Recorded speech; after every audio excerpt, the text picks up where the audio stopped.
The building is still. It is 5:47 in the morning, and you are the only person in the room. You prefer it this way now. The coffee in your hand is cold. You do not remember making it.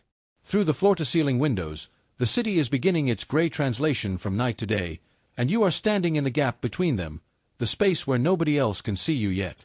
There is a moment each morning like this, before the first email arrives, before the first voice in the hallway, where you exist in a silence that tastes like achievement and looks like loneliness. You think about the thing everyone said was impossible. The thing they said you could not build. The thing they said would require you to be someone you were not willing to become. You became that person anyway.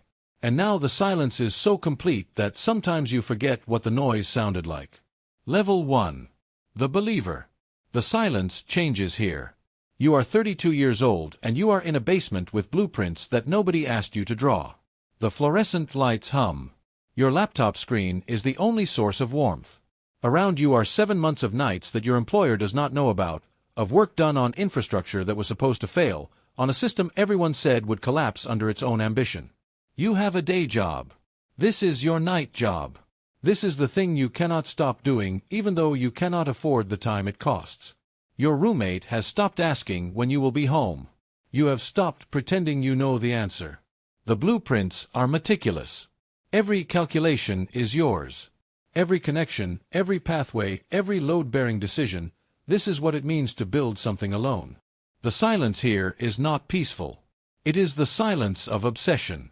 It is the silence of a person who has decided that what everyone else thinks is less important than what you know could exist. You have read every document about why this should not work. You have weaponized the criticism. You have made the impossible your foundation. Nobody speaks first anymore in your conversations because you are too busy speaking to yourself, in code, in diagrams, in late-night calculations that arrive at 3 a.m. like urgent prayers. You save the file. You close the laptop. The silence remains. Level 2. The founder. Nobody speaks first anymore. Not even you. 3 years later, the thing that was impossible is real. It exists in the world. It runs. It holds weight. It functions exactly as you designed it in that basement, and somehow this has made you less, not more. The office is sleek now. The team is gathered around you in meetings where you say less and less with each passing quarter. They interpret your silence as wisdom. You interpret it as depletion. There are 43 people now who work on something you built alone, and you cannot remember the last time you spoke to any of them without measuring the distance between your words and theirs, without calculating whether the sentence was necessary or whether it would have been better to simply nod. There is a woman named Sarah who joined 3 months ago. She reminds you of yourself at 32, the way she stays late, the way her eyes move across problems like she is reading them in a language only she understands. You see her in the basement at night, working on an extension to your system that you never authorized. You think about telling her that this will cost her everything that matters. You think about telling her that the silence will expand until it becomes her entire environment. You do not tell her anything. You watch her work. You leave a note on her desk that says, "The calculation on line 47 is redundant. Consider removing it." She does. 3 days later, she thanked you. You nod. The silence that replaces the noise is thickening. Level 3. The executive. The silence changes shape again. 5 years in, you are managing a budget of $15 million and a product that serves 140,000 users. The buildings have multiplied. The team has fractured into departments. You no longer walk the hallways because the hallways have become airports, transitions between separate worlds. You have people who manage people who manage people, and you are at the top of this architecture looking down through layers of insulation that make it nearly impossible to reach the ground floor. The silence here is different. It is enforced. It is a policy. A director named Marcus comes to you with a problem. One of the engineers is stealing credit. The engineer is technically brilliant, but they are taking solutions created by a junior team member and presenting them as their own in meetings. Marcus wants you to make a decision. You sit in your office and you do not respond for 45 seconds. Marcus fills the silence with explanations. When he finishes, you say, "Fire them." He looks at you. You do not explain. You do not offer context. He leaves. Later, you learn that the engineer was the one who created the solution. The junior team member had been lying. The engineer had taken the blame to protect their protege. You do not apologize to Marcus. You never see the engineer again. This is what the silence buys you, the ability to make permanent decisions without the friction of explanation. You think about that 32-year-old version of yourself in the basement, and the distance between then and now feels like it was always inevitable. Level 4. The decision maker. You understand now why they moved like that. At 41, you are positioned to acquire or be acquired. The venture capitalists circle like careful predators. They speak to you in a language of synergy and market penetration and growth vectors. You listen. You respond with silence. They have learned to interpret this as their signal to speak longer, to fill the space with more justifications for why your company should disappear into their company, why your silence is valuable enough to purchase. The negotiations take 8 weeks. During those 8 weeks, you stop sleeping in patterns. Your body runs on coffee and adrenaline and something that tastes like resignation. There is a moment, specifically, it is 2:33 on a Wednesday morning, when you realize that you do not care about the outcome anymore. The acquisition will make you wealthy beyond the point where wealth means anything. You will have created something impossible, and you will have sold the impossible to people who will integrate it into their own infrastructure, and it will eventually become so normal that nobody will remember it was once thought to be impossible. You will have won everything. You will have won so completely that the victory is indistinguishable from loss. A message arrives on your phone from Sarah. She has left the company. She is starting her own basement project. She has sent you the first blueprint. It is genius. It is the thing you started 5 years ago, refined through another person's obsession. She has written, "Thank you for teaching me that silence is a form of strategy." You do not respond. You save the blueprint to a folder you will never look at again. This is what you have become, someone who witnesses excellence in others and no longer has the capacity to nurture it. Level 5. The power. The silence has its own weight now. You are 44 years old and you do not go to the building anymore. You go to the building, but you do not go to the building. Your office has a second door that leads to the stairs that lead to the roof.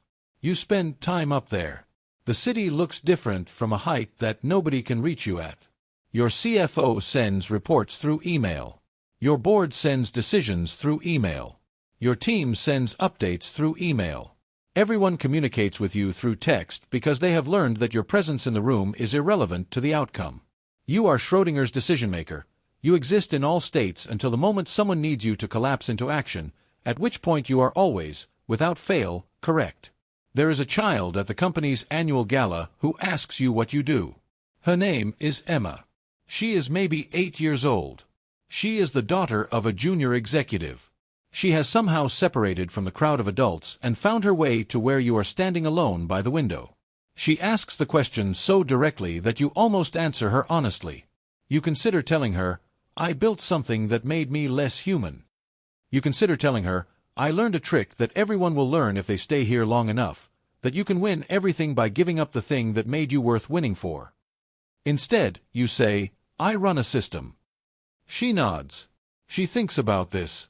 She says, "That sounds boring." Then she leaves. She is the smartest person in the building. Level 6. The architect. What the silence does not record follows.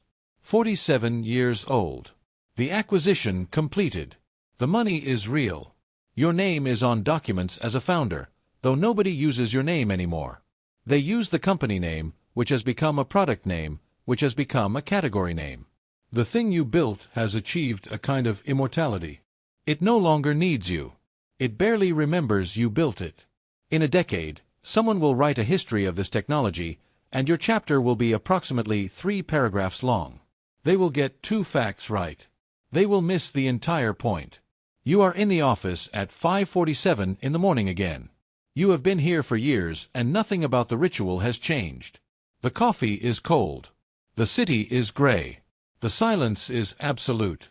You have stopped pretending that you come here for work. You come here because the alternative is your apartment, which is full of space and light and no reason to wake up at any specific time. You have filled the apartment with expensive things. The expensive things do not speak to you. They do not ask questions. They do not require you to be anyone. A message arrives from Marcus, the director from 10 years ago. His son has built something impossible. He is asking for advice on whether his son should stay with the family business or pursue the impossible thing. You read the message. You close the email. You do not respond. You think about responding. You think about telling Marcus that the impossible thing will consume his son the way it consumed you, that his son will wake up at 5:47 in the morning surrounded by achievement that feels like a mausoleum. You think about warning him. You do not. This is what power becomes, the ability to stay silent when speaking would be kind. Level 7. The monument. The silence is a kind of death. I am 51 years old. The building has been restructured 3 times. Your office has moved twice. Your title has changed, but your actual role has remained constant.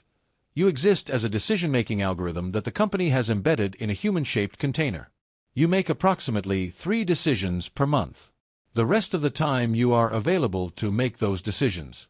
You are paid more than 50 people combined just for the possibility of your thinking. There is a younger executive named David who has started to mirror your silence. He goes to meetings and says very little. He waits. He lets others fill the space. He has learned, or watched you learn and then learn from watching, that power is not about speaking first. Power is about being the person who speaks last, and only when silence becomes unbearable. You notice this. You recognize yourself in him. You realize with a sudden, cold clarity that you have become the thing that was modeled to you, and now you are modeling it to him, and he will model it to someone else, and this is how dead things replicate themselves. You do not stop him. You do not warn him. You do not tell him that there is a point past which you cannot come back, and he is approaching that point, and you can see it so clearly because you have already passed it. Instead, you watch him. You nod when he makes a good decision. You say nothing when he makes a silent choice that costs him something he will not recover. This is what you have become, a monument to what it costs to build something impossible. People come to you to understand success. What they do not understand, what they cannot see from where they stand, is that you are not a monument to success.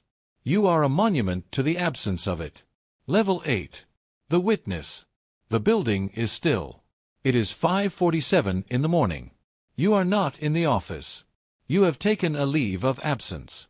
The Human Resources Department called it a sabbatical. You called it a surrender. Your apartment is silent. The city beyond your window is silent.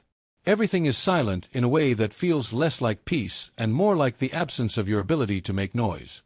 You sit. You drink cold coffee. You do not make new coffee. David sends you a message. He is asking for advice on something. You delete the message without reading all of it. This is what you have learned. That advice from someone who has already failed is not advice. It is contaminated. It is the past trying to replicate itself through the present. You do not respond. Through the window of your apartment, you see the building in the distance. The building is still. At exactly 5:47 in the morning on a Monday, a figure enters the lobby. You recognize the shape of them before you understand who. It is a young woman. It is Sarah. She is walking toward your old office with a folder in her hand and a look in her eyes that you remember wearing. She has returned to the company. She has become what you were. She will become what you are. She will stand at a window at 5:47 in the morning, and the silence will expand until it becomes the only language she speaks. You think about sending her a message. You think about telling her that there is still time, that the impossible thing can still be built differently, that there is a way to win without losing yourself so completely that you cannot find yourself again even after you stop trying. You do not send the message. You watch her climb the stairs to the building that is still. And as she reaches for the door, you understand finally, the life everyone said was impossible is exactly as possible as everyone said it was. The only impossible thing was keeping any piece of yourself while building it. The building is still. It is 5:47 in the morning.